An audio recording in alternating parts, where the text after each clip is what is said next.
Hello friends, good morning সবাইকে। উত্তর দিনাজপুরের নতুন একটা নোটিশ ছেড়েছে, recruitment notice. Staff nurse, dental hygienic, dental technician, psychiatric nurse, BSc in psychiatric nursing, MSc in psychiatric nursing, 28,000 টাকা per month. Permanent resident West Bengal হতে হবে।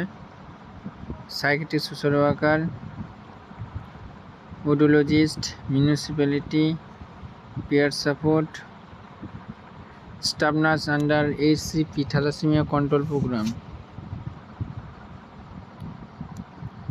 তারপরে এখানে বলে দিয়েছে মিনিমাম কোয়ালিফিকেশনটা জিএনএম হতে হবে।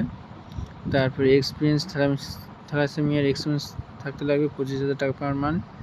আর স্টাফ নার্স এনআরসি ইউআর একটা আছে, বিএস